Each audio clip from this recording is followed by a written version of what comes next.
Hello, welcome to the Grapple Games review of the match. I am Nick Wright. And I am Kirk Duhon. We are going to be watching Josh Nelson versus Tony Wong in the final match of our Sunday Standard. All right, in just a little bit, we are going to go to the match.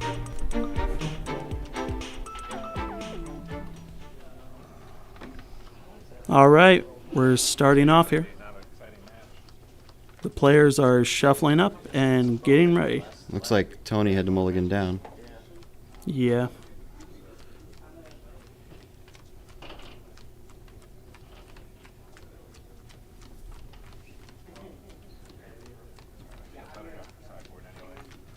So this is the last round of Standard Constructed on our Sunday tournaments.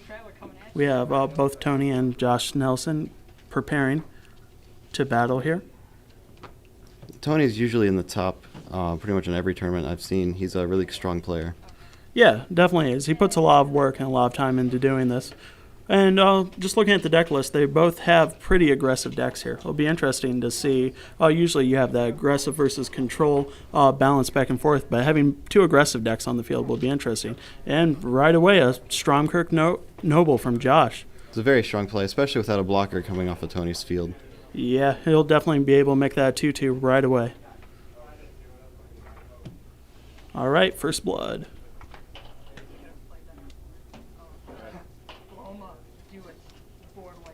Without a second land drop, it looks like Josh is definitely taking the aggressive edge on this game right now. Yeah, that Stromkirk Noble's definitely going to punish him for not having any early plays. This looks like it could be bad.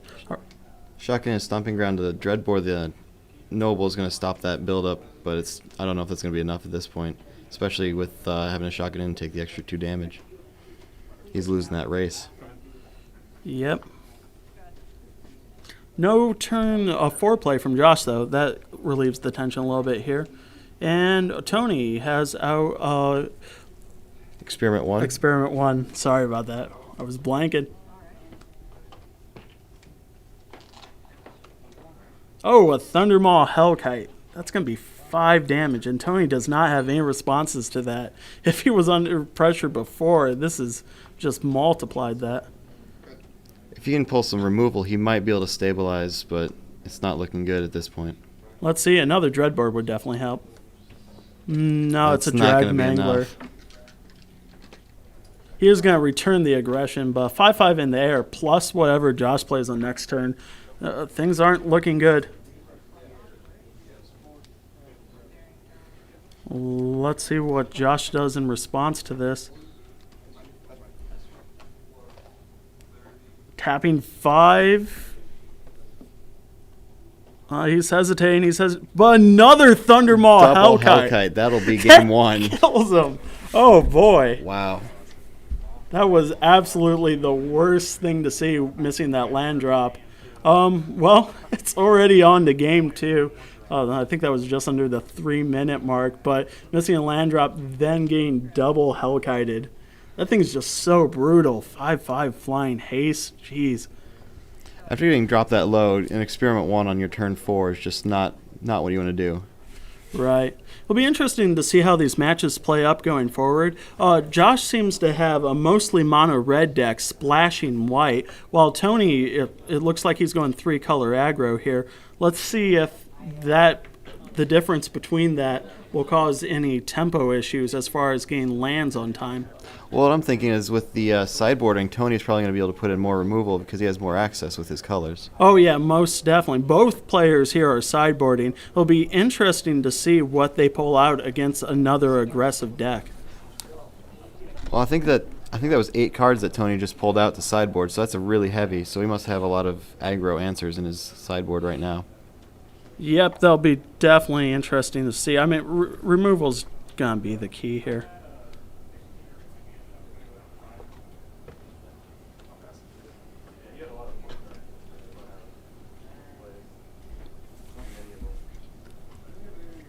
I mean, we on both sides of the field, we saw very aggressive cards. Stormkirk Noble, Thundermaw Hellkite, Experiment 1, all of these looking to beat down. So there's a chance for these next couple games to be just really brutal as far as creature combat goes. Oh, most definitely. Seeing that he chose not to throw in the Olivia, which I thought would be a useful, because it's a recursive ping, especially if he has the smaller creatures come out on Josh's side. Yeah, he can even still Stormkirk Noble. But we'll see if that comes up here.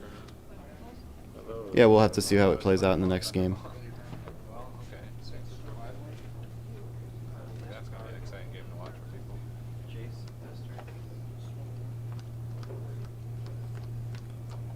The classic pile shuffle.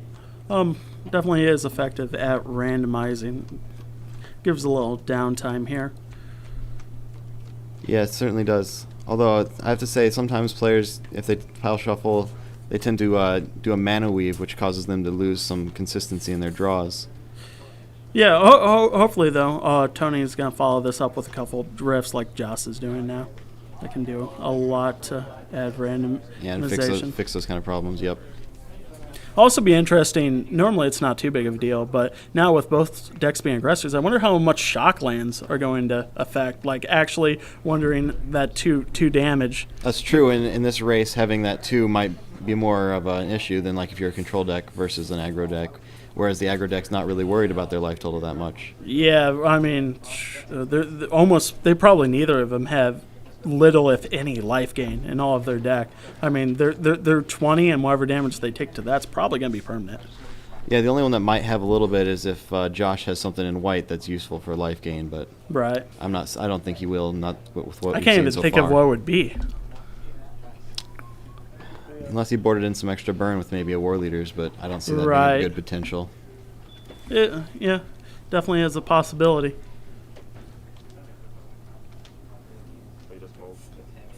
Okay, Josh has his opening hand. Looks like 3 lands and some spells. Usually pretty good start. Looks like Tony had to mulligan again, which is really not a good sign.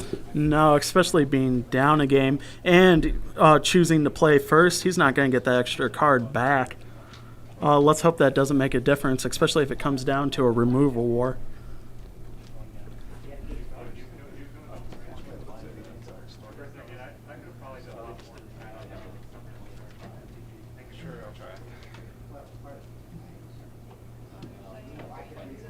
All right, and looks like he's keeping. All right, starting with Stomping Ground, not taking the damage. Looks like he was considering dropping Overgrown Tomb and maybe shocking it in, but he chose the Stomping Ground, which means he probably has some red removal in his hand. Yeah, probably a smart choice considering what we were talking about earlier. That 2 damage could make all the difference. That's a Rakdos Cackler coming out unleashed. Yep, 2-2. Josh is putting on the pressure, starting turn 1.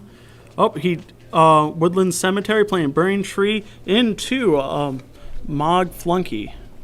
It's definitely an excellent play. Yeah, that gives him a lot of power on the board very early.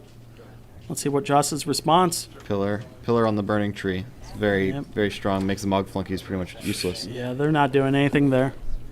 He has to take the 2. Oh, shocking himself for that Overgrown Tomb. And Liliana, recurring piece of removal. That's definitely going to be useful for him, especially if he can consistently get her minus off. He could be able to keep his board pretty clear. The only issue right now is that he's got a dead creature unless he can drop something else, and since he's already down a card from the mulligan, using her +1 is going to be painful. All right, Ash Zealot, it's going to Liliana. Liliana is now dead. He obviously was scared of her gain to activate her Edict effect again. Let's see, he's tapping for 3. Another Liliana. At this point, Josh has got to be wondering how many he's got in his hand. Yeah. That's definitely not something he wants to see with so many creatures.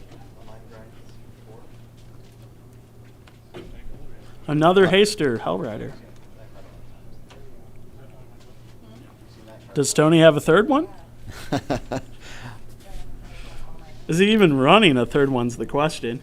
He may have just potentially sideboarded in the 2 and then drawn them both. That seems to be the best kind of thing I would think of, because it doesn't seem like an aggro deck would be able to support more than 2 of that. Right. Oh, passes the turn with 4 mana open. He has to have a removal spell. No way he's freely letting a Hellrider get in. He really needs another creature so he can put that Mog Flunkies to work, doing something. Yeah, I definitely agree. All right, Hellriders come in. Oh, he is doing this before attackers are being declared. And, yep, Searing Spear. Very quick and easy, clean removal spell. Yeah, especially since Lightning Bolt is no longer in Standard. Response is another one to get rid of the Mog Flunkies. I wonder if that was the best move, considering that Mog Flunkies was essentially dead already. Yeah, unless Tony has sideboarded in Flings, which I think is a very bad possibility. The Mog Flunkies, he really didn't need to worry about it. Boris Reckoner, but that was very short-lived. Abrupt Decay, I assume that's one of his sideboard cards that he brought in. Definitely looks that way, and that's what I was thinking when I saw that. His colors really open up a lot of good removal like that. Yep. Another Boros Reckoner hits the and field. another Abrupt Decay. Oh my goodness. Yeah. This is a clear bore. Oh, Gore Clan Rampager, usually paid for its Bloodthirst cost, is now coming out as a creature, just proving the versatility of the mechanic. And 2 Pillar of Flames, getting rid of that. They're obviously doing a lot of work, and both top decking. Tony top decking straight into a Drug Mangler. Tony finally putting some damage on the board now. Yeah, Josh has to draw something here. Let's see what it is. Ooh, Rakdos Cackler unleashing. It's an interesting choice considering, well, he's still very far ahead in the race, but... Yeah, let's see if he's ahead enough. Tony is swinging in for 3 every turn. Maybe he's just hoping to draw some removal to get rid of that Drug Mangler. 2 coming in. Well, at this point, Tony's already fairly low. Yep, Boris Reckoner, that is pretty much exactly what he needed. That first strike will make sure that Dreg Mangler can no longer get in for free. Let's see what if Tony has drawn. Yeah, another Abrupt Decay. I'm sure that would feel miserable if for Josh if he did. He's thinking. It's probably... Abrupt Decay is probably another one of the sideboard cards you can only support 2 of. Yeah. His colors are stretched pretty thin as it is. At least with the land drops he's made this game, he has access to any spell he draws. He's not looking at a double red or double black or double green and saying, I wish I could play this. Yeah, the combination of the shock lands and the Innistrad lands have pretty much... We live in a world of perfect mana right now. It'll be interesting to see how that changes once Theros comes out. If it will keep up the perfect mana support, or if those lack of Innistrad lands, and actually probably maybe even lack of core set lands, will... The lack of the core set lands, which it looks like so far is probably going to be one of the bigger hits than even the Innistrad lands at this point, because allied colors are looking so good now. Yeah, so, I mean, if both of those aren't reprinted, it'll be really interesting to see a world where mana is much worse. Might we be entering a time where we'll see clue stones and key runes getting standard praise? I don't know. That's pushing it, but it would definitely be an interesting world to see. Okay, a Flint Hoof Boar. Neither one of those can safely make it past Reckoner's first strike, and Tony passes the turn. It looks like he took a lot of time deciding whether or not to play it because he wanted to make Josh think he had something else in his hand. Yeah, he still does have a card, and with 3 mana open, it could be any removal spell. Josh now thinking about this. Well, with first strike, he could get through. I mean, Tony would have to double block in order to kill it, and then he's still doing the damage because of Boris Reckoner's ability. And, well, he could even redirect it and have Tony lose both his creatures in that trade-off. That's not looking like good blocks there. If he swings them both, Tony probably just has to take it. Oh, no, I do apologize. He could block the Rakdos Cackler for free. Yes, he could. Yeah. Missed that.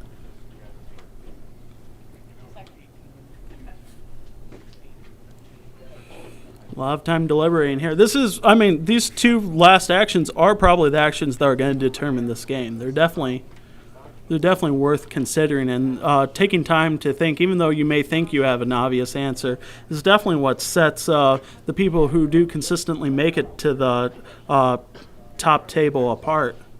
It's very true. Right now, Josh is probably doing the math in his head and trying to think out what he can do with this board situation right now. I'm guessing he's probably got a burn spell in his hand. He's trying to figure out if he can just finish him off without using creatures to punch through for everything. Right, looking at his graveyard, interestingly enough, makes me wonder if he has any way to interact with it. I'm not sure what he'd be using in those colors except Past in Flames, but I don't see that in standard play.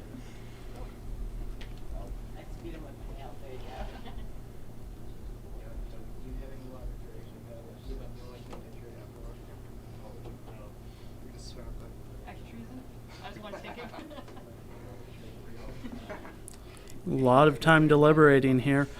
Usually you don't see aggro decks sitting this long on their phases. Yeah, he's probably even thinking far ahead as far as if he were to race Tony, how that race would end up, based on what he plays and what Tony plays.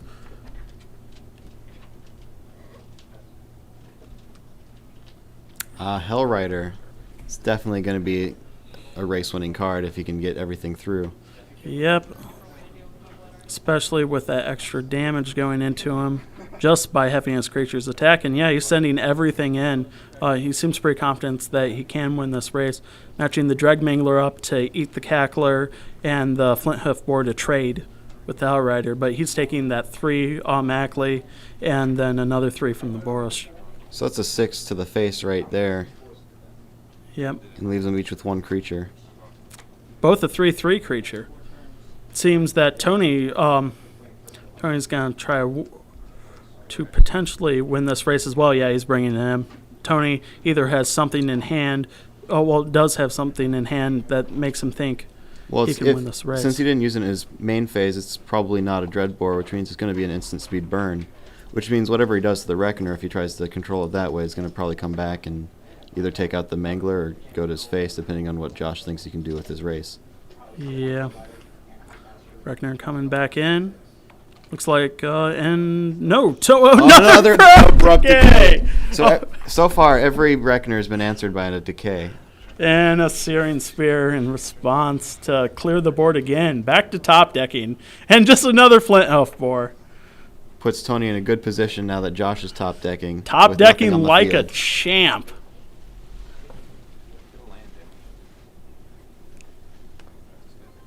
That's a late play for that Stromkirk. I don't know if that's going to be enough. There's no way that can compete with that. And he is scavenging, making an even better Flint Hoof boar. Yeah, the Stromkirk's just been reduced to a chump blocker at this point. And let's see if Josh can... no Burn's going to be able to take that out. It's too big. Tony may have this. Yeah, another mountain.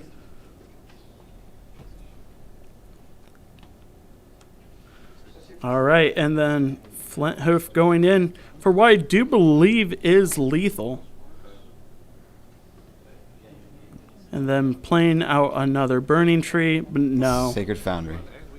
So it looks like we're going on to game 3. So even though he had to mulligan down this game again, Tony managed to pull it out. Probably due to his 2 Lilianas and then 3 Abrupt Decays coming in. I didn't expect to see 3 in his sideboard ended. It definitely proved to be the right thing because that's his cleanest, that and Dreadbore is his cleanest answers to Boros Reckoner. And this instant speed is just too nice on the Abrupt Decay, the discount. Yeah, trading that any creature for being able to do on instant speed is definitely, it's a worthwhile trade, but he's just running both. He's very well suited for this game. Just any Boros Reckoners that come out. Well, as I had said before they started the second game, it looks like he put in a lot more creature control and removal than he had mainboarded. And it seems like he's really just worried about other aggro decks most of the time. And that's why he's got those in his sideboard. Right. I'm curious to see Josh sideboard again. I'm curious to see what he's putting in or taking back out again. Well, hopefully it'll hit the field and make a difference. Yeah, with Tony's deck, I guess, even if he had probably I mean, he has access to red and white. The creature removal in there is mostly going to be burn base with Searing Spear, Pillar of Flames cards he's already shown to have. Actually, in this matchup, he wouldn't mind. I don't even know if he has it, but he probably won't even mind Oblivion Ring. I was thinking that was like another spell he might be putting in there as the Oblivion Ring. He might have discounted using it the first time around because of lack of instant speed use, but after seeing a 6/6 Flint Hoof boar, he probably decided it might be a good idea since that'll avoid burn. Yeah, that's definitely scary. And even if he uses Dreg Mangler the first time, it gets rid of the Dreg Mangler's ability to scavenge. And I don't think that Tony has, well, he has Abrupt Decays, but he'll probably wouldn't waste that on an Oblivion Ring unless he can do it to instantly win the race. Right.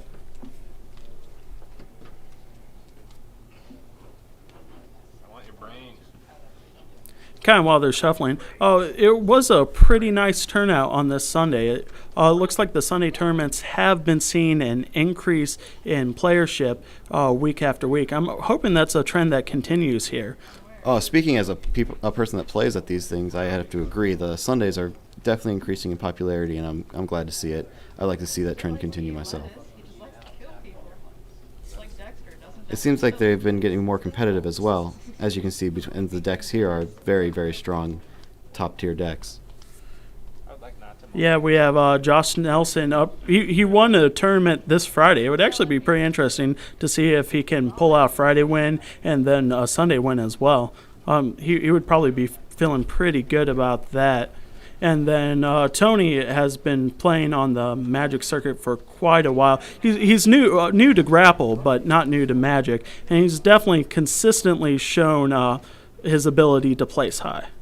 Oh, very much so. As you can see in his plays here, he's made some very strong plays, and he doesn't show his hand too early, metaphorically and literally.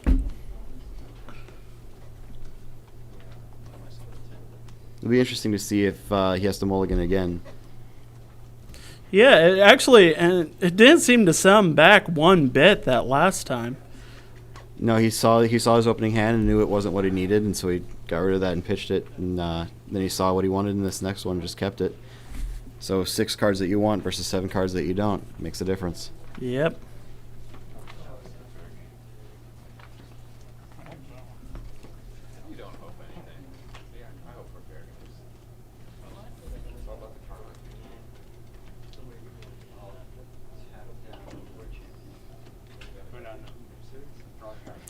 It actually makes me interested to see if or what Tony's endgame curve looks like. We've mainly only just seen his earlier stuff, the Dreg Manglers, Experiment 1s.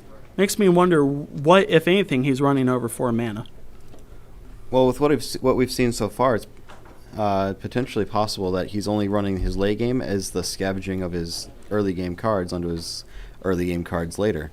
And because that Flint Hoof coming in for 6 is going to stop pretty much any mid to late game drop.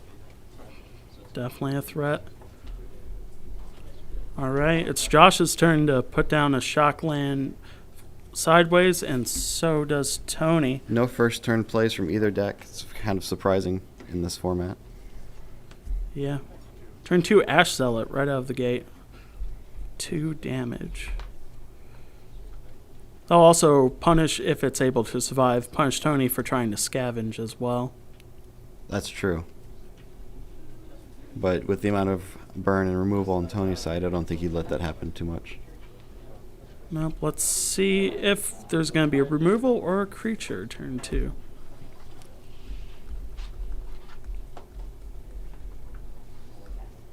At this point, I'm expecting to see either the removal or a burning tree. Oh, Mog Flunky's by himself. Makes me wonder if Tony has a creature with haste, possibly a Dreg Mangler for turn 3. That would allow him to get in quite a bit of damage, but he is going to have to take Ash Zealot and any creature that potentially has haste. Okay. Well, Stromkirk Noble hits the field, which will stop him from being able to swing in for 6 on his turn. And Josh does have 2 mana open, which will be a Searing Spear most likely. I would definitely concur with that.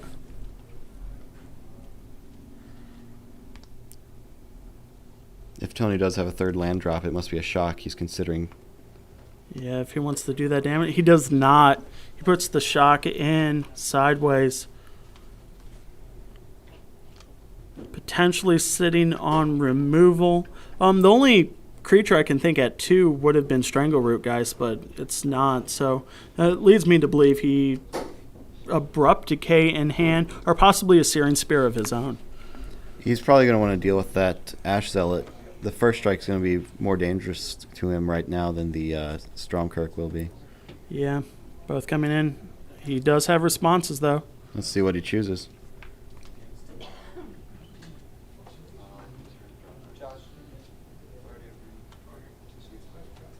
Yep. Abrupt Decay on the Ash Zealot. So he will take the 1 from the Stromkirk and he'll get bigger, but he gets rid of a strong threat that'll stop him his later game plays. Yeah. Or at least punish him for him. All right, a 4-drop. And that's a Devil's Play for 3.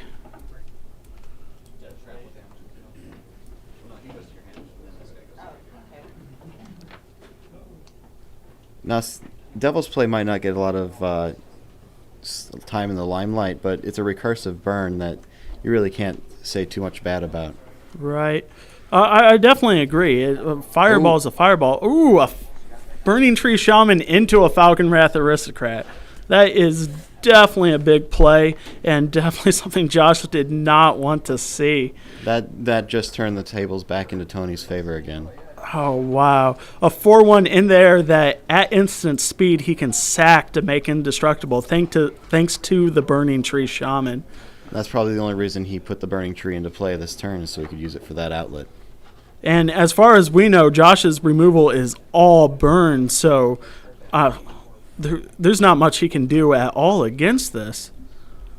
Unless he did side in an Oblivion Ring.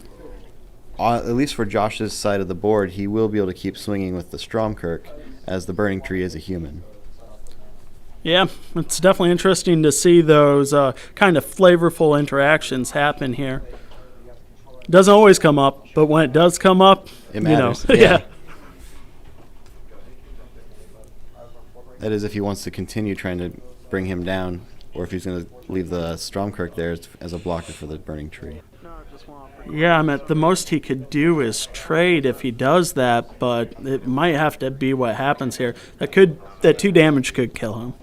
The trade that he would make on the Burning Tree, though, as long as Tony didn't drop another creature, would stop the Falcon Wrath from having the ability to become indestructible. However, he decides to swing. Yep, he's thinking he might have something in order to win the race here, but he's at the very least going to have, possibly if he has 2 Searing Spears or a Searing Spear and a Pillar of Flame, he can send 1, make him sacrifice it, then send another to kill it. Dreadbore comes out on the Stromkirk Noble, stopping that. It just seems like it's putting a nail in the coffin. Yeah, Tony's game looks very strong at this point.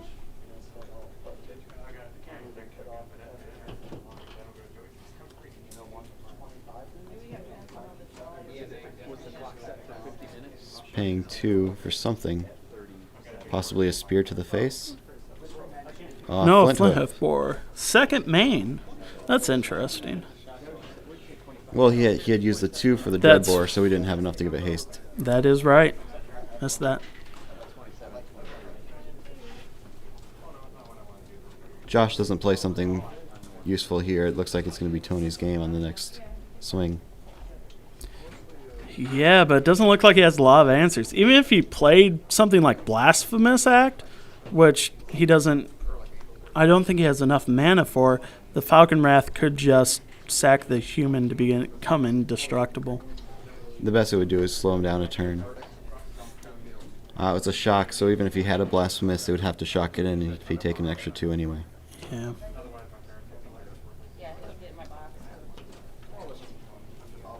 He's debating on it, though. It does definitely make me wonder what he has in his hand. Is it possible he has a Thundermaw Hellkite and a Pillar of Flame, and he's trying to figure out if he wants to try and play both of them? It's tapping 5. Oh, bringing back the Devil's Play. And killing the Braintree Shaman, which Tony sacks in response.